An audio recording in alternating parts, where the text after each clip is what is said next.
ప్రభువాక్య సందేశాలు సమాధానపరచు సందేశాలు పరమునకు చేర్చే సందేశాలు ఇవి ఒలీవా సందేశాలు. ప్రభువాక్య సందేశాలు సమాధానపరచు సందేశాలు పరమునకు చేర్చే సందేశాలు ఇవి ఒలీవా సందేశాలు. పరిశుద్ధ గ్రంథములో నుంచి ఒక మాట చదువుకొని ఈరోజు మనము ముందుకు సాగిపోదాం. మత్తయి సువార్త 17వ అధ్యాయం 5వ వచనం. అతడు ఇంకనూ మాట్లాడుచుండగా ఇదిగో ప్రకాశమానమైన ఒక మేఘము వారిని కమ్ముకొనెను.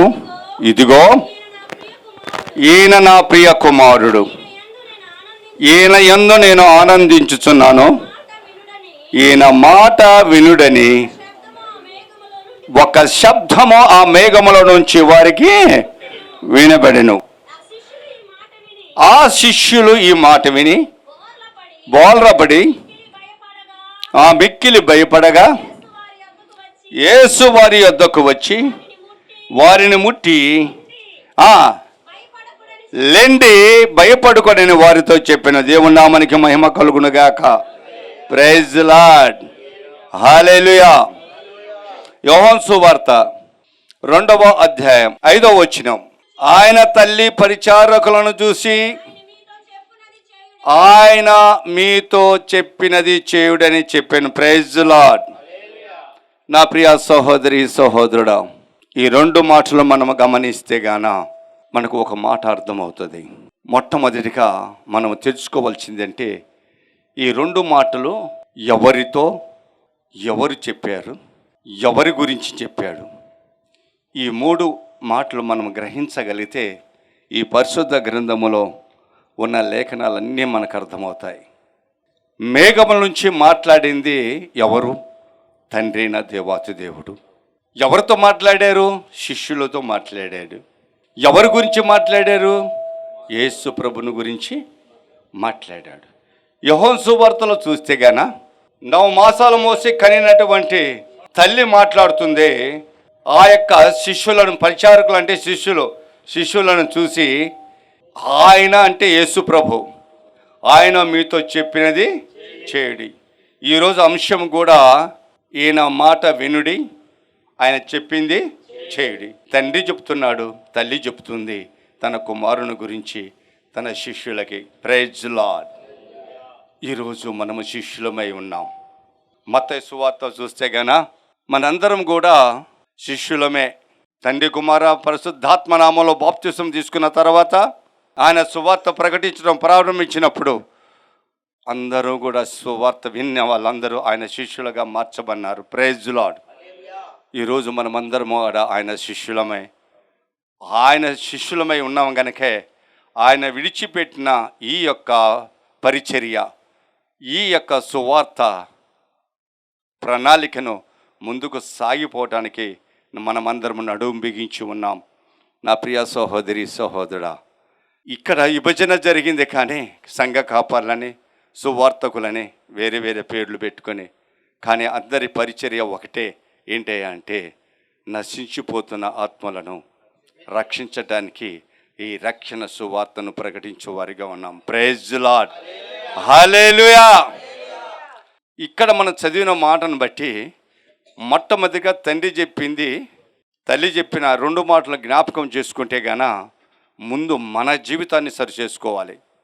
మనం ఒకరికి చెప్పకముందే మన బ్రతుకులను మనము బాగు చేసుకోవాలి. ముందు ఆయన మాట మనం వినటం నేర్చుకోవాలి, ఆయన చెప్పింది చేయటం మనం నేర్చుకోవాలి మన జీవితంలో.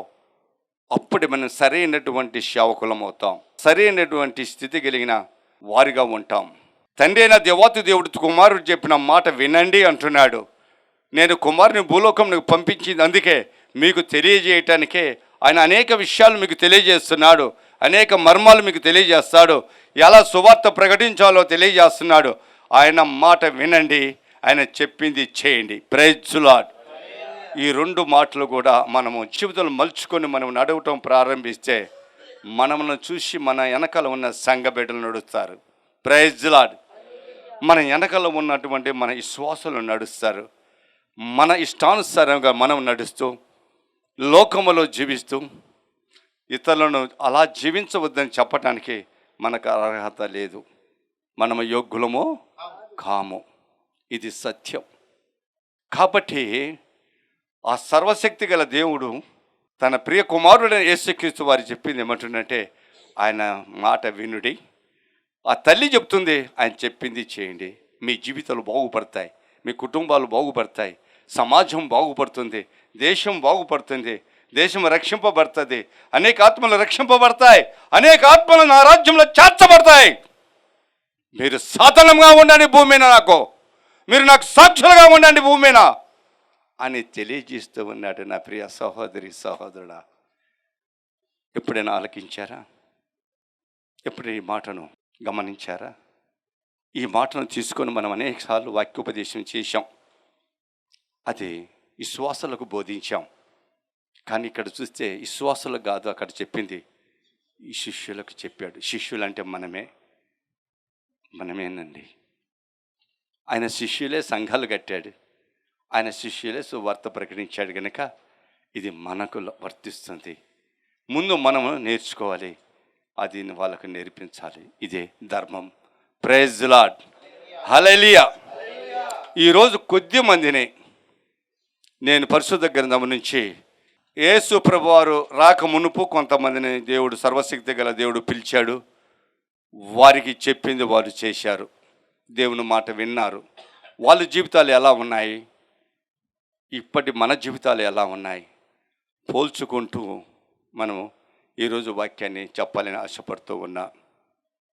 ఎందుకంటే నూతన సంవత్సరం 2024 నూతనముగా ప్రారంభించి మనలో ఉన్న మన లోపాలని మనమే జ్ఞాపకం చేసుకొని వాటి నుంచి మనము తొలగిపోవటానికి ప్రయత్నం చేద్దాం.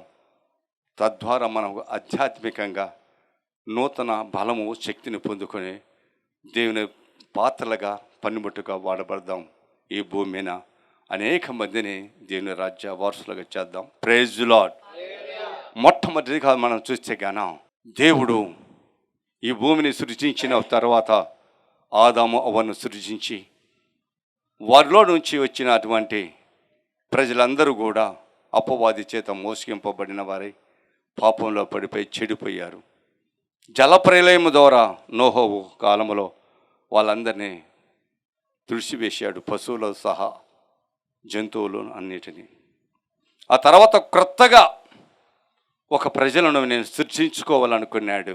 నా కొరకు నన్ను ఆరాధించే వారిని, నన్ను కొనియాడే వారిని, భూమి మీద నన్ను మహిమపరిచే వారిని నేను ఏర్పాటు చేసుకోవాలనుకున్నాడు. ఆ తర్వాత ఆయన అబ్రహామును పిలిచాడు. ఎవరిని పిలిచాడండి? అబ్రహాముని పిలిచాడండి. ఆయనలో నుంచి ఆయన ప్రజలను లేవనెత్తాలని, ప్రజలను బలపరచుకోవాలని, ఆయన స్తుతించే వారిగా ఉంచాలనుకొని ఆశపడినాడు. చూడండి, ఆదికాండము 12వ అధ్యాయము 1వ వచనం చదవండి. యెహోవా, నీవు నివసించుతున్న ఈ దేశము నుండి, నీ బంధువుల యొద్ద నుండి, నీ తండ్రి ఇంటి నుండి బయలుదేరి నేను నీకు చూపించు దేశమునకు వెళ్ళము. ఒక్క మాట ఏం చెప్పాడండి? ఈయన మాట వినుడి అన్నాడు. ఇప్పుడు అబ్రహాముకు ఈ మాట చెప్తున్నాడు. అబ్రహామా, నీవున్న ఈ యొక్క స్థలము నుంచి లేచి నీ దేశమును, నీ బంధువులను, నీ తండ్రి ఇంటిని విడిచి నేను చూపించు, నేను చెప్పేటువంటి దేవుని మాట కాదా? దేవుని ఎరగని మానవునికి, దేవుని తెలియనటువంటి మానవునికి ఒక స్వరము ద్వారా లేదా ఒక దర్శనము ద్వారా దేవుడు మాట్లాడినప్పుడు ఆ యొక్క అబ్రహాము లోబన్నాడా లేదా? విన్నాడా లేదా? నీవు నేను మనందరం కూడా బాల్యము నుండి క్రైస్తవులుగా ఉన్నారు. యవనకాల సమయంలో మందిరాలకు వెళ్ళి వాక్యోపదేశం విని దేవుని అంగీకరించి రక్షకుడిగా క్రైస్తవులుగా మారిన వాళ్ళు చాలామంది ఉన్నారు. తర్వాత నేను దేవుని సేవకుని కావాలని, దేవుని సువార్త ప్రకటించాలని ఆశ కలిగిన వారు పాస్టర్లుగా వచ్చారు. కొంతమంది తండ్రి యొక్క తర్వాత తను వచ్చిన వారు ఉన్నారు. కొంతమంది పిలిచి వారు వచ్చారు. కొంతమంది పిలిచారు, దేవుడు పిలిచితే వచ్చాడు. ఇప్పుడు అబ్రహామును పిలిచిన ప్రకారం వాళ్ళను కొంతమందిని పిలిచినారు, వాళ్ళు ఉన్నారు. సొంతంగా వచ్చిన వాళ్ళు ఉన్నారు. కష్టపడి సంపాదించి జీవించలేక, కుటుంబాన్ని పోషించలేక వచ్చిన వారు కొంతమంది ఉన్నారు ఈ భూమి మీద సేవకులుగా. నేను వాళ్ళందరి గురించి నేను మాట్లాడటం లేదు. ఇక్కడ కూడి ఉన్న ఈ యొక్క సంఘ కాపలం గురించి మాట్లాడుతున్నాను. దేవుని మాటకు లోబడి పిలిచిన వారు ఎంతమందో వారిని చూసి తక్కిన వారు అనేక మంది వచ్చారు. వారిని నడిచిన నడకను మాని వీరు సొంత నడక నడవటం, సమాజములో అపవాది చేత నడిపింపబడుతూ దేవుని బిడ్డలను పాడు చేస్తున్నటువంటి ఈనాటి సమాజం గురించి ఒక్కసారి ఆలోచన చేయండి అని ఇక్కడున్న నిజ క్రైస్తవ సేవకులకు నేను తెలియజేస్తున్నాను. ఏ సేవకులు అండి? నిజ సేవకులు, నిజ సంఘ కాపరులకు, నిజ సువార్తకులకు తెలియజేస్తున్నా. అంటే స్వచ్ఛంగా దేవుని పిలుపు అందుకొని, లేదా స్వచ్ఛంగా నేను దేవుని పని చేయాలని, కష్టమైనా భారమైనా ఏదైనా నేను చేయాలని భావంతో వచ్చిన వారి గురించి మాట్లాడుతున్నా. అపవాది చేత నడిపింపబడుతున్నటువంటి సేవకులను గుర్తించి వారికి దూరంగా ఉండండి. రూపాయి కోసం, 2 రూపాయల కోసం వారికి సహవాసం చేసి నీలో ఉన్న మంచితనాన్ని, నీలో ఉన్న మంచి గుణలక్షణాన్ని వారితో పోగొట్టుకుని పాడు చేసుకోవద్దని దేవుని పేరిట మనవి చేస్తూ ఉన్నాం. Praise lord. ముందు దేవుని పరిశుద్ధ గ్రంథములో ప్రతి చోట దేవుడు మాట్లాడతాడు. ఆ యొక్క శిష్యుల గురించి మాట్లాడాడు. పాత నిబంధనలో యెహోవా దేవుడు తను ఏర్పాటు చేసుకున్నటువంటి ప్రవక్తలతోనూ సమాజంలో ఉన్నటువంటి యాజకులతో మాట్లాడుతూ కూడా మనం చూస్తూ ఉన్నాం. ఆ తర్వాత యేసు ప్రభువారు భూమి మీదకి వచ్చిన తర్వాత తన శిష్యులకు ప్రతి స్థలము కూడా హెచ్చరిస్తూ వచ్చాడు. ఆ మాటను కూడా మనం గుర్తుంచుకోవాలి. Praise lord. మాటకు లోబడిన అబ్రహామును ఒక్కసారి మనం చూడండి. ఏం అడగల, ప్రశ్నించాడా? ప్రశ్నించలేదండి. దేవుని పని చేయటానికి, దేవుడు చెప్పింది చేయటానికి ఆయన మాట భుజం మీద వేసుకున్నాడు, బయలుదేరాడు. ఈరోజు నువ్వు పరిశుద్ధ గ్రంథములో ఉన్న మాటను నీ హృదయంలో పదిలపరుచుకొని ఆ మాట ప్రకారం జీవిస్తూ ఇతరులను జీవించమని చెప్పటే అంటే పాత్రగా వాడబడుతున్నావా లేదా? ఒక్కసారి పరిశీలన చేసుకో. ఈ 2024లో నీకే అర్థమవుతుంది నేను ఏ స్థితిలో ఉన్నానో అని. ఆదికాండం 12:2 నిన్ను గొప్ప జనముగా చేసేదని. Praise lord. ఏం చేస్తాడా?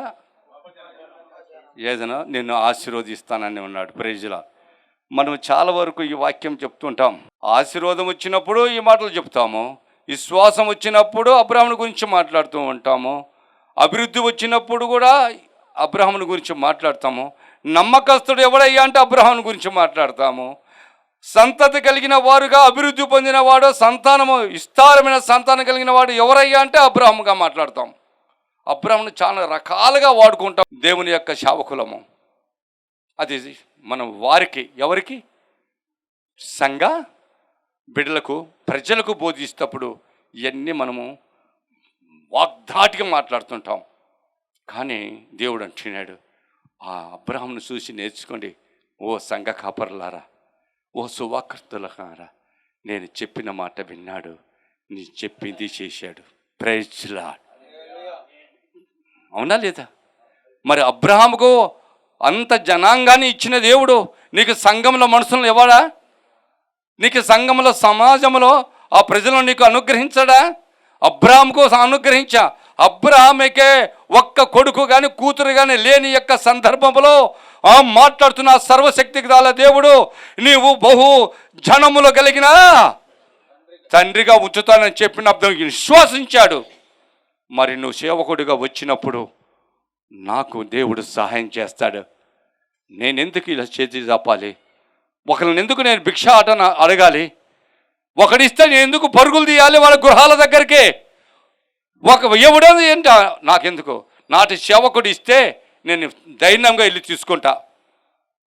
నా తోటి సేవకుడు నన్ను ప్రేమించి ఇస్తే నేను తీసుకో, వద్దంటంలే. అది దేవుని యొక్క వస్త్రం, దేవుడు సేవకుడు ఇచ్చే వస్త్రం, తీసుకో. అదే సేవకుడుగాన లోకములో ఉన్న మారికి అమ్మడబోయి నిన్ను బానిసలుగా చేయటానికి వారి సొమ్ముతో కొని నీకు ఇస్తే చితగ్గో. ఇది నేను చెప్పేది. వాళ్ళు సేవకులే, వాళ్ళు సువార్త ప్రకటించేవారే, వారికి సంఘాలు ఉన్నాయి. కానీ మనకు సంఘాలు ఉన్నాయి.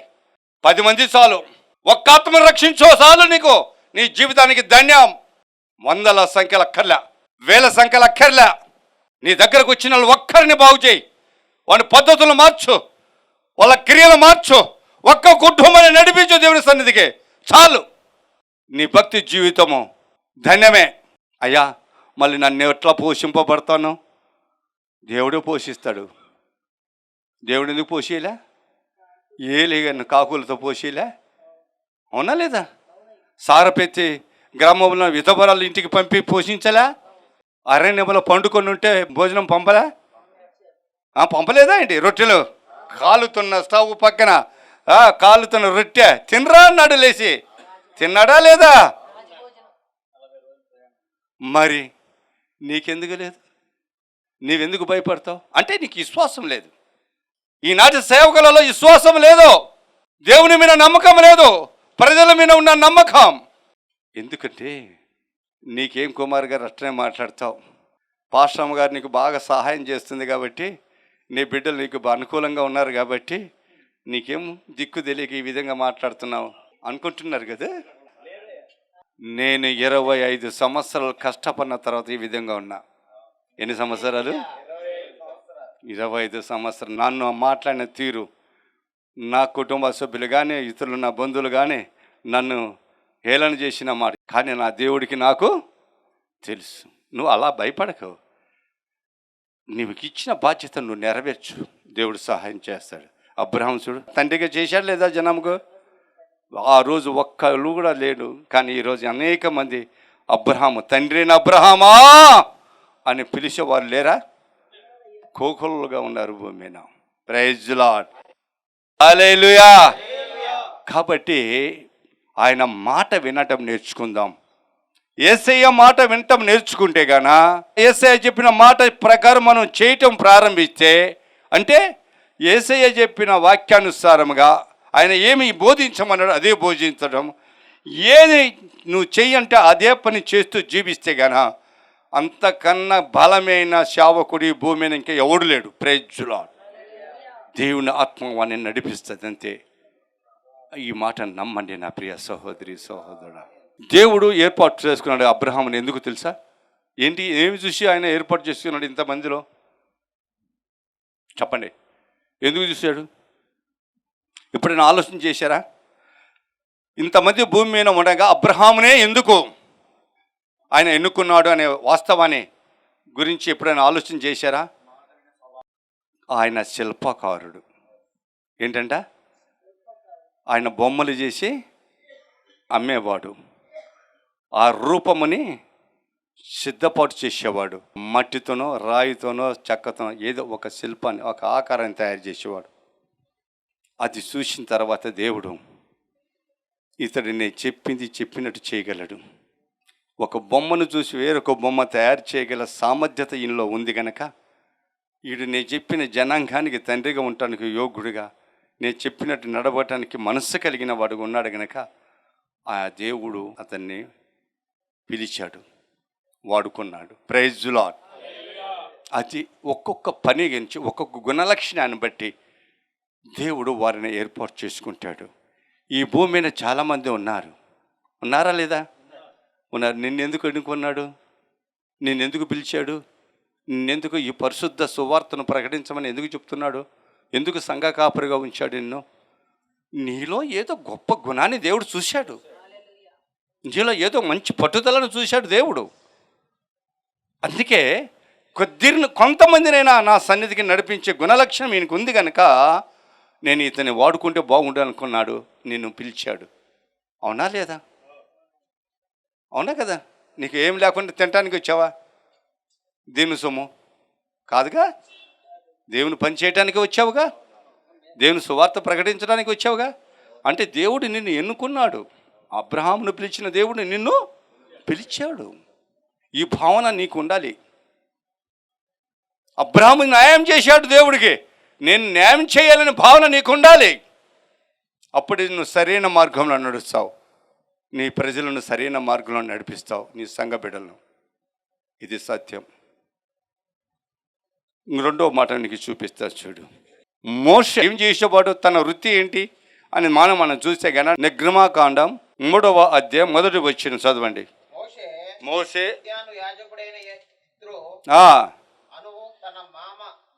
మిత్రో అనే ఒక మేనమామ మామగారి యొక్క మందను మేపుచు ఆ మందను అరణ్యము అవతలకు తోలుకొని దేవుని పర్వతమైనటువంటి హోరేబుకు వచ్చెను. ఎక్కడికి వచ్చాడు? దేవుని యొక్క పర్వతమైన హోరేబు పర్వతాన్ని మీదకి వచ్చాడు. ఏం చేస్తున్నాడు? ఎందుకు వచ్చాడు ఆయన? గొర్రెల మంద మేపుతూ వచ్చాడు. ఆ యొక్క దేవుడు ఆయన దర్శించి ఆయన పిలిచాడు. ఎందుకు ఆయన పిలిచాడు అంటావు? ఆయన పిలిచడానికి కారణం ఏంటి? ఆయనకి ఏం బాధ్యత అప్పచెప్పాడంటే 6వ వచనం చదువు. నేను నీ తండ్రి దేవుడను, అబ్రహాము దేవుడను, ఇస్సాకు దేవుడను, యాకోబు దేవుడను. మోషే తన ముఖమును కప్పుకొని దేవుని వైపు చూడవెరచెను. 9:10 ఇజ్రాయేలీలు మొర నిజముగా నా యొద్దకు చేరి ఉన్నది. ఐగుప్తులో వారు పెట్టుచున్న హింస సూచితిని కాగా రమ్ము నిన్ను ఫరో యొద్దకు పంపెదను. ఇజ్రాయేలులైన నా ప్రజలను నీ ఐగుప్తులో నుండి తోడుకొని పోవాలను. Praise the lord. ఈ మాటలన్నీ మనం జాగ్రత్తగా గమనిస్తే గాన మోషే గొర్రెల కాపరి. గొర్రెల కాపరి కన్నా ముందు ఎక్కడున్నాడు? ఐగుప్తులో ఉన్నాడు. ఐగుప్తులో ఏం చేశాడు అయ్యా అంటే ఆయన యొక్క రాజభవనములో యువరాజుగా జీవించాడు. రెండవది, ఇతని జన్మ ఎవరిదయ్యా అంటే ఇజ్రాయేలు ప్రజలు వాళ్ళ యొక్క కుటుంబాలలో జన్మించిన వాడు. కానీ పెరిగింది ఎక్కడ? ఐగుప్తులో రాజమహల్లో.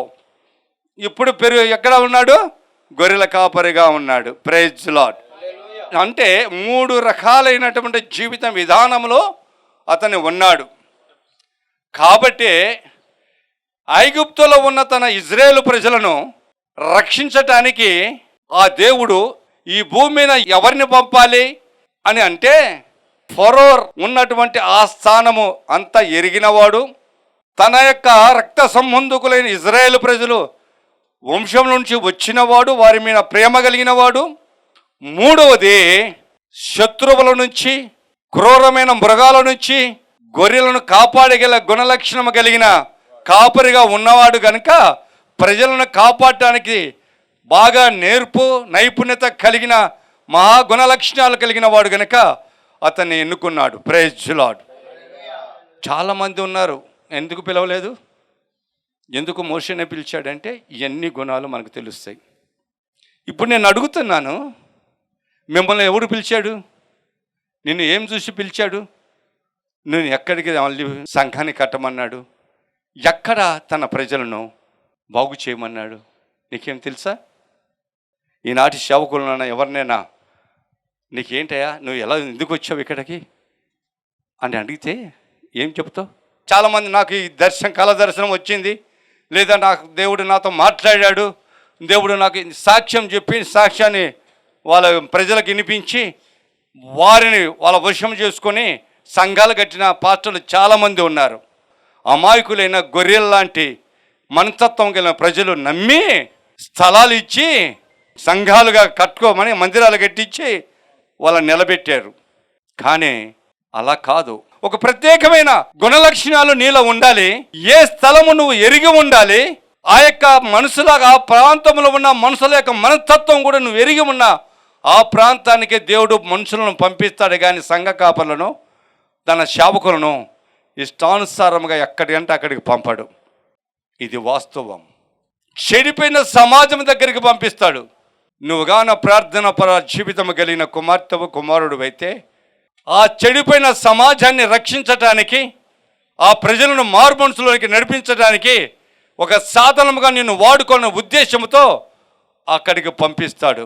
అది నీకు తెలిసి ఉన్న ప్రాంతమై ఉండాలి. అది ఆ ప్రజలు నీకు తెలిసిన వారై ఉండాలి. అంతేకాని ఎక్కడికంటే అక్కడికి పంపాడు. మోషేను అందుకే ఐగుప్తుకు పంపింది. వేరే వాళ్ళని పంపడానికి ఆయనకు చేతగాక కాదు, ఆయనకు తెలియక కాదు, సర్వశక్తి గల దేవుడికి. మోషే ఫరో ఇంట్లో పెరిగాడు కనుక ఫరో రాజు, తన కూతురు, తన యొక్క సైన్యము, అధిపతులు అందరి గుణలక్షణాలు ఎరిగినవాడు. అదిగాక తన రక్త సంబంధికులు ఉన్న ప్రాంతంలో వాళ్ళు ఎలా జీవిస్తున్నారో అన్నీ తెలిసినవాడు. వాళ్ళకి ఏం అన్యాయం జరుగుతుందో తెలిసినవాడు. అక్కడైతే ఈ మనిషి మనసు పెట్టి పనిచేస్తాడు, నేను అనుకున్న ప్రకారం నా ప్రజలను అక్కడి నుంచి తీసుకురాగలడు అని విశ్వాసంతో మోషేను పంపించాడు. ఈరోజు నువ్వు సంఘ కాపరికి ఎక్కడున్నావో నాకు తెలియదు, ఏ గ్రామంలో ఉన్నావో నాకు తెలియదు, ఎక్కడ సంఘం కట్టావో నాకు తెలియదు, ఎవరు నిన్ను పంపించాడో నాకు తెలియదు. కానీ ఒక్కసారి ఈరోజు ఈ వాక్యాన్ని జ్ఞాపకం చేసుకుంటే, ఈ వివరిస్తున్న పరిశుద్ధాత్మ దేవుడు నా ద్వారా వివరిస్తున్న ఈ వివరణ నువ్వు గమనించగలిగితే నీకు నువ్వు తెలుస్తుంది, నేను రాంగ్ వచ్చానా, కరెక్ట్గా వచ్చానా, నేను రాంగ్ స్థలంలో సేవకుడిగా నిలబడినానా, లేక కరెక్ట్ అయిన స్థలంలో నేను సేవకుడిగా నిలబడినానా. నేను కరెక్ట్ అయిన స్థలానికి వస్తే నా కర్తవ్యం ఏంటి, నా గుణ లక్షణాన్ని బట్టి, నా పట్టుదలను బట్టి నేను పని చేయుచున్నా నా దేవుని పని అనేటువంటి సత్యాన్ని నువ్వు గుర్తిరుగుతావు. ఈరోజు నా ప్రియ సహోదరి సహోదరుడా, నేను ఈ స్థలానికి రావాలని ఎప్పుడు అనకలే. కానీ నేను 1993 సంవత్సరం నేను ఈ గుడివాడ పట్టణంలో జాబ్ సంపాదించా, హాస్పిటల్లో. Praise the lord. అప్పటి నుంచి నేను 2005 సంవత్సరానికి నేను ఇక్కడికి వచ్చా గుడివాడకు. అప్పటి వరకు నేను ఈ గుడివాడ పరిసర ప్రాంతం మొత్తం ప్రతి చుట్టూ గ్రామాలలో సువార్త ప్రకటించా. ప్రతి గ్రామం నాకు దగ్గర అందరికీ తెలుసు. మచిలీపట్నం దగ్గర నుంచి ఏలూరు వరకు, హనుమానం జంక్షన్లో కూడా సువార్త నేను ప్రకటించా. ఆ గ్రామాలలో సువార్త ప్రకటించా. దోసపాడు ఏరియా, ఇట కంకిపాడు ఏరియా, విజయవాడ ఏరియాలో అనేక స్థలాలలో నేను సువార్త ప్రకటించా. మచిలీపట్నం ఏరియాలలో కూడా అనేక గ్రామాలకు నేను సువార్త ప్రకటించా. ఈ గుడివాళ్ళలో అనేక వీధులు తిరిగా, అనేక సంఘాలలో నిలబడినా, వాక్యోపదేశం చేశా. ఈ స్థలాలన్నీ కూడా నాకు తెలుసు. కానీ నేను విజయవాడలో గృహము కట్టినప్పుడు దేవుడు సహాయం చేసినందుకు ఒకే మాట మాట్లాడే దేవునితో, అయ్యా ఈ గృహము అమ్మి వేసి అప్పు తీర్చుకొని నేను తిరిగి గుడివాడకి వెళ్ళిపోతా, నా భార్య బిడ్డలందరిని తీసుకొని. అక్కడ నాకు ఒక ఇల్లు కావాలి, నాకు ఒక ఇల్లు నువ్వు అద్దెకిస్తున్నావా లేదా సొంత ఇల్లు ఇస్తున్నావా, అది నీ ఇష్టం ప్రభు అని నేను దేవునికి మొరపెట్టినప్పుడు దేవుడు నాకు ఒక దర్శనం చూపించాడు. నేను మర్చిపోయా, ఆ దర్శనాన్ని నేను మర్చిపోయా. నా ప్రియ సహోదరి సహోదరుడా, అనుకున్న ప్రకారం దేవుడికి ఇచ్చిన మాట ప్రకారం ఆ ఇల్లు అమ్మేశాను. ఈ గుడివాడ వచ్చి ఆ పాటి మీద ఉన్నా. దేవుడు చెప్పాడు, నువ్వు స్థలం చూసుకో ఇల్లు కట్టుకోవటానికి. నేను గుడివాడంతా తిరిగాను, నాగార్పాడు ఆ ఏరియా మొత్తం తిరిగాను, బండుపల్లి ఏరియా, బాబుజీ నగరు, ఆ ప్రాంతం అంతా తిరిగా. ఎక్కడ నాకు సెట్ కాల. ఈ స్థలానికి వచ్చా. ఈ స్థలములో ఖాళీగా ఉన్నది, ఇక్కడ ఒక వామి ఉంది. ఈ స్థలము నాకు నచ్చింది, మా కుటుంబ సభ్యులకి నచ్చింది. ఇక్కడ నేను అప్పుడు ఎవరైనా ఎంక్వైరీ చేసి ఈ స్థలము కొనడానికి ప్రయత్నం చేశా. స్థలం కొనడానికి సహాయం చేశాడు దేవుడు. ఇల్లు కట్టుకోవటానికి కూడా దేవుడు సహాయం చేశాడు. నా దగ్గర డబ్బు లేదు, సహాయం చేసి ఇల్లు కట్టించాడు. ఈ ప్రారీ కట్టిన తర్వాత నేను ఆ ప్రారీ దగ్గర నిల్చున్న ఒకరోజు అప్పుడు ఏవైతే ఇజవాల్లో నాకు దర్శనంలో చూపించాడో దేవుడు, ఆ కళ దర్శనం మొత్తం మళ్ళీ రీలు చూపిస్తున్నాడు. ఈ స్థలము నేను నీ కొరకు కేటాయించా, ఈ ఇల్లు నేను కట్టేయటానికి కారణం ఇది, ఇదిగో ఈ యొక్క స్కూల్ ఇదే, నువ్వు చూసిన స్కూలు ఇదే, నువ్వు చూసిన చర్చి అది, ఇదిగో హాస్టల్ అది, ఇదిగో నీ గోడ ప్రక్కన ఒక పంపు ఉంది చూసావా, ఆ పంపు, ఇవన్నీ కూడా నేను నిజవాళ్ళు నీకు చూపించినవే. ఇవి నేను నీకు ఇచ్చిన స్థలం, ఇది నా హృదయపూర్వకంగా ఇచ్చాను, ఇక్కడ నువ్వు నివాసం ఉన్నావని. నా ప్రియ సహోదరి సహోదరుడా, ఏ రోజు నేను ఇక్కడికి వచ్చానో ఈ పేట స్థితి చాలా భయంకరంగా ఉంది. ఈ ప్రాంత ప్రజల యొక్క జీవితం చాలా గడ్డుగా ఉంది. నేను అన్నాను, చాలామంది నాతో పాటు ఉద్యోగం చేసేవారు, ఎక్కడ తీసుకున్నావు, ఎక్కడ కట్టావంటే పలానా చోట అంటే, అబ్బా ఆ ఏరియాకి ఎందుకు వెళ్ళావయ్యా, అసలు ఆ ఏరియాకి ఎందుకు ఎవరు వెళ్ళమన్నాడు, అసలు ఎవరు ఎందుకు ఇండ్లు కట్టావయ్యా బాబు అన్నాడు. ఏంది ఇట్ట అంటున్నారు అనుకున్నాను. గమనించినప్పుడు నాకు అర్థమైంది ఈ పేట పరిస్థితి. ఆ రోజు నుంచి ఈ పేటను గురించి ప్రార్థన చేయటం ప్రారంభించా, ఈ ప్రాంత ప్రజల గురించి ప్రార్థన చేయటం ప్రారంభించా, మార్పు కోసం ప్రార్థన చేశా. అట్లీస్ట్ 8 సంవత్సరాలు ప్రార్థన చేశాను నా ప్రియ సహోదరి సహోదరా. అప్పుడు నాకు మార్పు రావటం గమనించా. అందుకనుకున్న దేవుడా, అందుకని నన్ను తీసుకొచ్చింది. నేను చుట్టూ గ్రామాలలో సువార్త ప్రకటిస్తూ ఈ యొక్క స్థలంలో ఉన్నట్టు నివాస స్థలంలోనికి ఉన్న ఈ చుట్టూ ప్రజలకు ప్రార్థన చేయటానికా, వీరి బాగోగుల కోసమో వీళ్ళని మార్చమని అడగటానికా, నేను నీ సన్నిధిలో మోకరించటానికా నన్ను నడిపించావు అని అప్పుడు నాకు అర్థమైంది. Praise the lord. చాలా మార్పు వచ్చింది, అద్భుతమైన మార్పు. ఆ మార్పు చూసి నేను ఆశ్చర్యపోయా. నేను ఈరోజు ఉన్న స్థితి ఆ రోజు లేదండి. ఈరోజు చాలా మెరుగుపడింది గ్రామం, ఈరోజు చాలా అద్భుతంగా మార్చబడింది. నా ప్రియ సహోదరి సహోదరుడా, ఎందుకు ఈ మాట చెప్తున్నానంటే, దేవుడు ఒకరిని పంపించాడంటే ఒక కారణం ఉంటుంది. నేను అంతేకాదు, ఇక్కడ వచ్చిన దగ్గర నుంచి ఖాళీగా లేనండి. నేను సువార్త వెలుగు పత్రికలో సందేశాలు రాయటం మొదలుపెట్టా. ఆ తర్వాత మళ్ళీ కొన్ని రోజుల తర్వాత ఆపేసి కరపత్రాలు రాయటం మొదలుపెట్టా. ఇలా నా ప్రణాళిక జరుగుతూనే ఉంది. ప్రతి ఆదివారం సువార్త ప్రకటిస్తూనే ఉన్నాను, ప్రతి శనివారం సువార్త ప్రకటిస్తున్నాను, ఆల్ నైట్లకు వెళ్తున్నాను, కుటుంబ ఆరాధనలకు వెళ్తున్నాను, వాక్యోపదేశం చేస్తున్నా ఈ గుడివాడ పట్టణంలో, చుట్టూ ఉన్న గ్రామాలలో. అదే ప్రకారం మళ్ళీ సువార్త వెలుగులో రాయటం ప్రారంభించాను. అదే ప్రకారం కరపత్రాలు రాయటం ప్రారంభించాను. వేల వేలు వేలు వేల సంఖ్యలో నేను కరపత్రాలు పంచా. నా ప్రియ సహోదరి సహోదరా, ఎందుకు దేవుడు నడిపిస్తాడు, ఎలా, ఎప్పుడు, ఏ సమయం ఏం చేయమంటావు. ఇది నేను కరపత్రాలు నా సొంతంగా రాయలేదు, సువార్త వెలుగుల సందేశం నా సొంతంగా రాయలేదు, పుస్తకాలు నేను సొంతంగా ప్రింట్ చేయలే. ఆయన చెప్తుంటేనే రాసినాను, ఆయన చెప్తుంటేనే ప్రింట్ చేయించి పబ్లిసిటీ చేశా. Praise the lord. ఎందుకు ఆయన ఒక ప్రణాళిక నా మీద ఉంచాడు. ఇక్కడ ఆ ప్రణాళిక పక్కన నేను నడిచా. ఎందుకంటే ఆయన మాట విన్నాను, ఆయన చెప్పింది చేసుకుంటూ వెళ్తున్నాను. నా బిడ్డలను నన్ను ఆశీర్వదించాడు. ఈరోజు మీ అందరికీ కూడా ఈ అమూల్యమైన మాటలు చెప్పడానికి మీకు ఎదురుగా నిలబెట్టాడు. దేవుని నామానికి మహిమ కలుగును గాక. ఒలీవా సందేశాలు, ప్రభువాక్య సందేశాలు.